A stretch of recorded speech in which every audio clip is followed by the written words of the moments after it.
Hello folks, I'm Abfielder and welcome to episode 7 on the Minicraft server, and today I am in the end. I'm trying to repair, or let's say replace the sand duper, so when we reset the nether we also reset the end. Lost the sand duper, and I'm a little bit sort of on the fence about whether we should have one of these or not. It's kind of a little bit cheaty I guess, but then the alternative is you completely and utterly wreck kind of the desert biome and the gravel mountain biome whenever you want concrete or sand or glass or whatever. So in that respect I'm kind of for it. Yeah, so I'm just using a brown mushroom and bone meal to break this, but I'm not sure that's worked. No. Okay, maybe that doesn't work anymore. Maybe I got it wrong. I'm not sure on that one. No, that definitely hasn't broke it. Okay, maybe I've done something wrong there. And yeah, it appeared that the mushrooms didn't work, so I tried the red mushroom, which was what Rayworks was using in the video, and it just looks like it doesn't work with 1.16. Yeah, so I went back to the old faithful method, and that was to use the explosive TNT and piston and redstone method, and I've now broke out the 3 blocks I need to, and as you can see I've kind of wrapped that in obsidian because I didn't want to lose the bits and pieces into the end pool. I have to go and pick those up later. So yeah, I've managed to break the 3 pieces of bedrock that I need to do. The sand duper is really simple to build, so I'm just going to clear this mess up and then I'm going to build the sand duper and then we're done with this. So yeah, like I said, super simple to build. Just go to Rayworks' YouTube channel and look at the sand duper there. The only slight difference, because we built it in the end, is the slime blocks on the right hand side are 4 wide and you put the piston on that far side because of where the bedrock is for the end pool. But that's literally the only change, and this machine's that simple to build. Like you can just see the screenshot for the video and just follow it from there. So we're just going to put some torches down there so when the sand drops off they just break, so I'm going to keep breaking them. But yeah, that's done. So the server has I keep calling it a sand duper, but I guess it's gravity block duper. But yeah, like I say 4 blocks wide there, and you just put blocks on 3 of them and there you are, you're done. Cool. Okay, next project. Yeah, and we are back in the end. So the end shop's been doing really good business. We've had a couple of new players on the Minicraft server, and all the Elytra are out of stock again. Now I'm really thankful at this point that we reset the end, because it means I'm going to go out like 10,000 blocks for new stock. I'm just out like, what, 2,000 blocks? I've got a handy list of 10 locations, 10 end cities. And I've just noticed actually Chunkbase have updated their website, so now they tell you which end cities generate with a ship. So that's going to save me a little bit of time. I mean, it seems like when I've been doing the exploration, about 80% of cities have ships. So yeah, I always enjoy doing this, and these things always have a few extra goodies, like the diamond helmets. So we have a shop stocking armor and tools and stuff, so that's quite useful. The gold ingots come in useful, and you get the odd diamond as well. So yeah, really useful, and like I say, quite enjoyable, quite relaxing doing this. And I'll get some shulker shells as well. I've got plenty anyway, but it never hurts to stock up, and I can stock the shop up with those as well. Yeah. So while I explore the end, just want to talk briefly about my YouTube and Twitch channel. And it's still, it's still early days for both those things, but the numbers are going up, albeit a little bit slowly. But so I think 28 followers on Twitch, so over the halfway mark now for affiliate, I think that is, which is cool. And YouTube, just 3 extra subscribers so far, but appreciate that. So if you're one of those 3 subscribers, thank you very much. And also the views on the videos, they're doing okay. They're ever so slowly improving. I did a tutorial on the Wandering Trader data pack that Exuma Void did, and I updated it for 1.16, so that's probably my best performing video at the moment. That's really small numbers. It's like 60 odd views or something, but I'm really pleased with that. That's triple what I normally get, and that is kind of helping my other videos as well. So I've also done a villager, it's not a trading hall, but it's kind of a selector for your trading hall, so you can level up the villagers and see what their trades are before you send them to trading hall. Just makes that a bit easier, so you send only the villagers you want, and makes getting rid of them a bit easier if you don't want them. So yeah, please check that out. And yeah, you know, Twitch streams, it was up to 6 or 7 viewers the other day, which is again double what I normally get. So yeah, I'm really pleased with that. It's going well, so I'm going to keep doing the content, see if I can do a better job of these videos, do a better job of my streams, see if I keep building that. And I hope you're enjoying them. Like I say, if you are, please hit the subscribe button. Follow me on Twitter, @FielderMC. That's where I'll announce stuff like new videos when I'm going live on Twitch. And yeah, hit me up on Twitch as well, and it's like twitch.tv/AbFielder. All the links will be down in the description. But anyway, we're doing pretty well getting the shulker shells here. We'll continue doing this. Like I say, I've got locations for 10 cities, so I'm going to get 10 Elytra, and then I've got to do some leveling up, because I always enchant the Elytra that go in the shop. They will have Unbreaking 3 and Mending on, because I'm that kind of guy. So yeah, cool. A little bit of a grind. So I got the 10 Elytra, and I'm just looking at the beacon shop, which is another one of mine, and that's looking a bit sorry for itself, so I guess I'm going to have to stock up the beacons. So yeah, next job. And I'm over at my iron farm, just filling up 10 shulkers with the required materials. So a stack and a half of iron blocks, 1 iron ingot, first activation is on abs, and yeah, then the beacon itself. So fortunately, before the nether reset, I had a wither skeleton farm. It was a good farm, but I hadn't done like a perimeter or anything, so it wasn't the most efficient, if you want to call it that. So we're just burning through that stock, but we're going to have to rebuild that farm, because I mean, we've sold like at least 10 beacons already, and they're 20 diamonds for one of these packages, which is probably a little bit cheap. Maybe I should increase the price of that, do a little bit of supply and demand. I may do that actually. But yeah, we'll fill these up, and you just buy one of these, take the shulker, and away you go. I think it's a really good deal. Okay, so we're back over at the shopping district, and we're going to fill up the beacons, although it would help if we go to the right shop, I guess. Yeah, there we go. Okay, so as you can see, we're down to 1 beacon, so really good business in here. So let's fill this up with those shulkers. Okay, we've got all those. Let's put those down. Alright, and that fits quite nicely. So plenty of stock just to keep us going from, well, like I say, 20 diamonds per one, so, you know, that's a decent bit of business. Cool. I have been neglecting my base somewhat, and downstairs in the basement I've been building a sugarcane farm. Been doing that on my live stream, twitch.abfielder, TV, abfielder, you know what I mean. And I've been using sandstone, but I was kind of thinking about it, and I was like, you know what, there's tons of new blocks in the nether, and I'm not using any of them, I'm just using the same old material. So I've been to collect some of this crimson wood, and I'm putting that down. I think this is going to work really well in a sugarcane farm. I think that's going to look really cool, and I'm going to put a sandstone roof on it. I think that will work really cool together. So yeah, I'm just swapping out the sandstone, putting these in, and I think that'll be cool. Now I built this farm, and 2 modules of this, so you can see one on the front, and I haven't finished one on the back yet, but it's only going to generate 3 stacks of sugarcane every time it fires. Like, I know 0-tick farms were overpowered, but I mean, this is so slow. It's so slow. I don't know if this is going to work. I mean, I'm going to double up the module so that every time it fires there's 6 stacks of sugarcane, but that's still pretty slow. Like, to replace the 0-tick farm, you need an industrial size sugarcane farm. It's insane. So yeah, I maybe have to have a think about that. Maybe having it in the basement is not the right place for this farm. So just placing in the last couple of blocks here, and we'll have a quick look at what that looks like.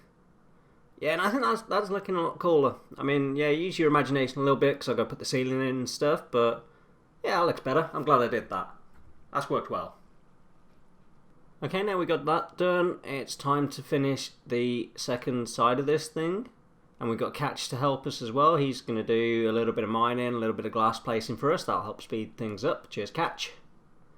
And I'm just going to put down the glass shulker for him, just so he's got that. And he's off. Where's he off to? What's he doing? I do like this farm. I can kind of just stare at him. He's looking at the lights. But yeah, I don't want to copy that room. I want each of these rooms to be individual. I want them to be cool. So yeah, let's just tell him what the plan is in here. Okay, yeah, it's cool. And just tell him, just so he's got a range of things he can do and get on with. I'm really for what I'm doing for the lighting for the rest of the room. I mean, the farm itself's well lit up, but there's gonna be a few dark areas in here. But I was gonna say about the farm is, I mean, sugarcane farms are fairly well known. Like, there's loads of tutorials and stuff on YouTube, but I haven't followed a tutorial for this one. So one of the things I wanted to do was improve my redstone and start trying to do farms by myself, coming up with designs. And I know they're not going to be as efficient as, you know, the likes of Il Mango and things like that, and Ray Works, but you know, the only way you get better at this stuff is by trying to learn it for yourself. So I also wanted something custom that fit in the space as well, obviously. So I'd have had to have changed any farm I found, suit my needs. So yeah, I've gone for it myself. So the way I've done this is used an observer down below, one observer. So I also wanted to use minimal redstone and minimal pistons for this. I mean, the trade-off when you do minimal pistons is you need slime blocks, but we've got a slime farm, so it's not a problem. But yeah, I use an observer, and when one of those pieces of sugarcane gets to 3 high, the whole thing fires once. So I've had to do an observer, and I think you call them an observer stabilizer circuit, because the observer that is monitoring the sugarcane will also see the piston update, and that would then give you an infinite loop. So you have it like a stabilizer in there, so that it's kind of not watching that piston fire. And then you just get it fire the ones and you get the sugarcane, which works really well. So each of these modules is six wide? Yeah, 6 wide. And we have a slime on the bottom and then brick up above. Like so. And the brick will stick to the slime and move along. Nothing will stick to the stone bricks, so you're not dragging anything else. And that's basically the maximum size you can get it before those pistons will stop firing. So yeah, like I say, it's not going to win any awards for prettiness or for efficiency, but it fits in the space that I want it, and I've done it myself, so I'm pretty proud of it. And it works, you know, it works. But yeah, like I say, I'm tempted not to extend it to double the modules for 6 stacks because I still don't know if that's enough. I'm tempted to do an outdoor one with a flying machine style thing, so I can build like an industrial size farm, and yeah, maybe we could just have one on the server and just provide sugarcane for everyone, I guess. Something to think about anyway. But yeah, you know, we're getting on with this farm well. This is the last little bit that we've got to do before we sort of glass it up and feed the stuff into the storage.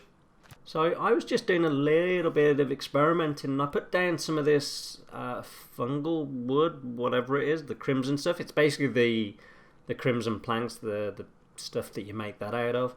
And I thought, you know, I'm trying to make my farms look really good. I know they're not going to be most efficient, but the one thing I'm trying to improve on this server is to make things look good.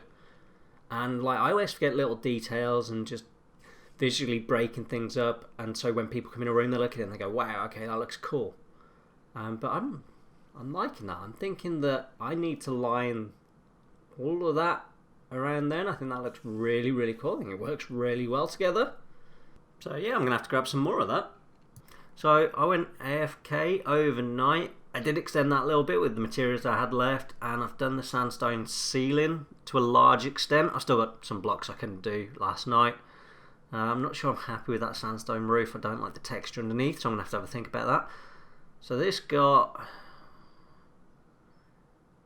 18, maybe 27, not quite 27 stacks. I think there was over 9 stacks in there already. So a whole night AFK and got 20 something stacks. So what if we double that up, we'll get 40 stacks in an AFK session. Is that enough? I'm not sure. I mean, we'll double it up. We'll definitely double it up. So yeah, 40 stacks in a night AFK, is that enough? I mean, it's enough for just me. It's probably enough for me and Catch. But I also fill up the fireworks shop, so I'm not convinced. I think maybe, yeah, industrial farm outside potentially. Alright, but let's just continue with this design for now. Like I say, I want to double this up, so we've got 2 kind of modules as I'm calling it now. And I want to double that up to force we get the 6 stacks every time it fires. At least that will keep me in fireworks and probably Catch. The one thing I did want to say though was netherite tools. Love them. They last noticeably longer when you're doing projects like this. Like before now, I had 3 diamond pickaxes with mending on, so that if I was doing a live stream or whatever, I didn't have to keep going back to fix up the tools, which was a little bit slow. It was a little bit of a pain. So yeah, I'm really pleased with netherite tools. And also one of the changes that was made to 1.16, it was kind of a small change, but it's had a huge effect when it comes to mending, is that what used to happen when you were mending is the XP would try and go to your armor even if it was fixed. If it failed to do anything to your armor, it wouldn't then go to your offhand. It would just go to your XP bar. So that's been changed now. It will try and mend your armor and then it will go to your offhand. And yeah, and then it will go on your XP bar. But it's made a huge difference to repairing tools. Honestly, like humongous difference. So I'm just going to carry on mining this out. It's going to take a little bit of time. So yeah, we'll carry on with this. Alright, we've got a decent little bit of area cleared out, and I'm feeling a different job coming on before we finish that off. My storage, it's getting a bit crazy. There's what, 6 or 7 shulkers out now with all sorts of random stuff in them. So what I'm going to do now is just go through, take out stuff that I need to build this farm, like the leaves, the smooth stone, and whatever else. I'm going to try and condense that down into 1 shulker, hopefully. And then I'm going to spend some time in my storage room emptying up these shulker boxes, because it's just getting crazy. Like, I need all those leaves, but then there's loads of stone, granite, diorite, dirt that I don't need down here. I mean, there's TNT in there. What do I need that for down for this project? So yeah, let's clean that up. I hate doing this. It's so annoying. Yeah, I shouldn't let it get like this, should I? Alright, so I have just the 8 shulkers worth of stuff to clear out. They're not all full, thankfully. So I'm gonna let's get the redstone shulker and I'm probably gonna need the wood one as well, potentially. And let's just clean this up a bit. Yeah, I mean, I've got, what, 3 stacks of obsidian from when I do bedrock breaking and putting the portals up. Yeah, it's just got a little bit out of hand. So I'm just going to spend a few minutes doing this, I think, and that will, it'll be nice and empty for a few days, and then I'll soon fill it back up. And no word of a lie, folks, I'm on the last items now, and that took me 20 minutes of time to do. But it's all done. I can put these shulkers away. And we're getting pretty much to the close of the episode now, and I'm conscious that I haven't done any work on the top of this mega base for a little while. And the reason for that is just that landscaping something that I really struggle with. I don't even know where to start. So yeah, I'm going to have to tackle that. Maybe do a little bit of that in the next episode. But there's just so much I want to work on this server. So we'll see. Like I said, folks, if you enjoyed this episode and you want to see more of my content, please hit that subscribe button down below. You'll get a notification when I put new content on. Don't forget to follow me on Twitter, @FieldMC, and you'll get notifications for that, and my Twitch stream when I go live, which is twitch.tv/@Fielder. Links for those 2 things will be in the description. But that's it, folks. That's all I got time for. I'm Outfielder. Goodbye.